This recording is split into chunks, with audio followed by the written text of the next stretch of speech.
Students demand that fellow pupils not be given a second chance over drugs. It's Saturday the 23rd of August 1997. Today on Saturday with Tara Brown. Good morning and welcome to Today on Saturday. We'll speak to student representatives soon about that situation. A disturbing new report has found that some elderly drivers pose a real risk to themselves and others on the roads. The author of the report joins us soon. Vets are fighting like cats and dogs over pet diets. Christopher Zinn has that story. And one of the hottest shredders in the business will tell us why snowboarding is booming. The health benefits of various diets have long been the subject of vigorous debate, but the arguments aren't confined to the eating habits of humans. Diets are a bone of contention in the normally sedate veterinary community at the moment, with one vet facing expulsion for his controversial views. Christopher Zinn has the story. You ain't nothing but a hound dog, you're crying all the time. You ain't nothing but a hound dog, crying all the time. In one corner, commercial pet food, and a market worth $700 million a year. There's a good boy. In the other, raw meaty bones, and cheap as chips. But is this so-called natural diet necessarily the best for your pet? There's a handful of people deriving a big quid out of flogging artificial pet food substances to an unsuspecting public. What's wrong with feeding your dogs raw meaty bones? It's not natural. That's the big thing.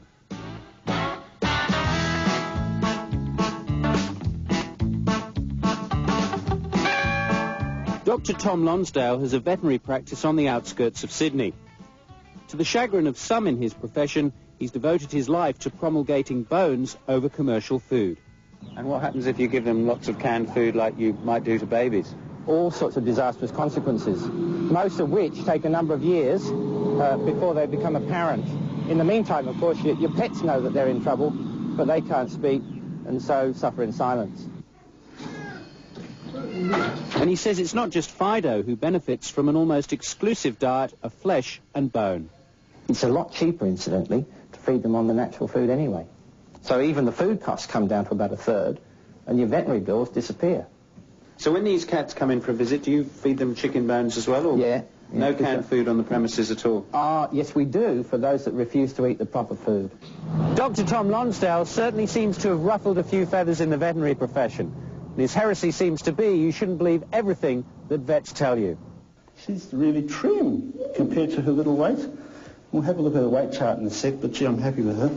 Dr. Robert Zammit practices near Tom and also appears on TV. He believes the great bone debate requires balance and care. We see a lot of those dogs that exclusively fed raw meaty bones, a very unnatural diet. We see them in the surgery for severe constipation. Sometimes we've had animals that have had to be operated on. Robert has 10 dogs of his own, and like most vets, believes the best commercial food with the occasional bone is the best way to go. Don't they need the bones to keep their teeth healthy? Isn't that part of Tom's argument? Oh, and that's quite correct. But they'll have good teeth being given bones twice a week.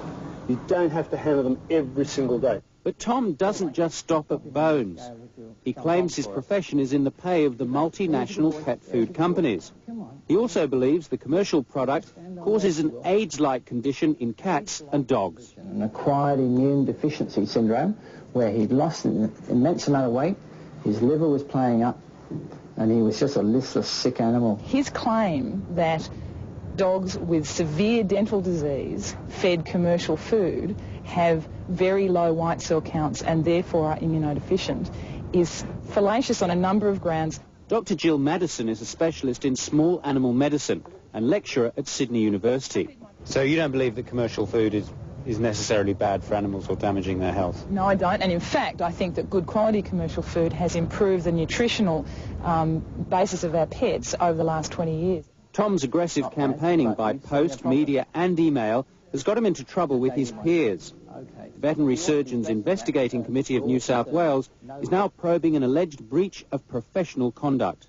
Some in the profession refer to you as Loony Tom. Are you loony? Well, to a degree, I'd have to say possibly yes. to put up with all this sort of personal taunts and jibes.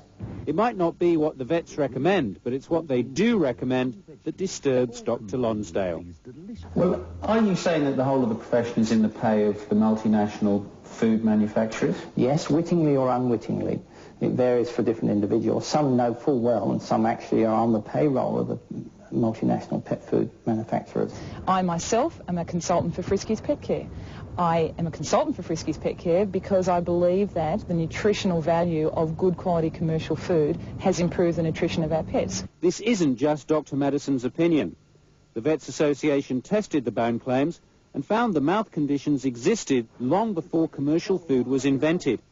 In short, food texture was important, not its origin.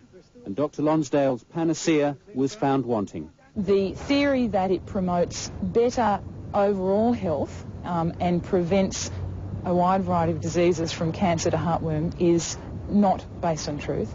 And the claim that it prevents the AIDS-like syndrome is totally wrong. Because the AIDS-like syndrome doesn't exist. The Australian Veterinary Association refused to discuss Dr. Tom on camera. But Robert Zammit believes it's time to speak out for the sake of the animals. Any diet that promotes just one nutrient, such as raw meaty bones, as being the only nutrient you feed, it's pretty dangerous. It does get dangerous, and we've seen animals have to be put to sleep because people can't afford massive surgery to get their intestinal tract going again, and the other things that are associated with that. There's a good lad. Reality now bites for Dr. Lonsdale. He faces possible disciplinary action. His critics say he's literally like a dog with a bone who won't let go. For 20 years, I practiced in the opposite mode. I did as the processed pet food manufacturers would have us do. I did as my teachers at the university told me to do, and the results were dismal. I guess I was able to compare the before and the after, and that's what makes me fairly well sure we've got the right answer. Christopher Zinn reporting there. After the break, we'll go shredding the half pipe with one of the top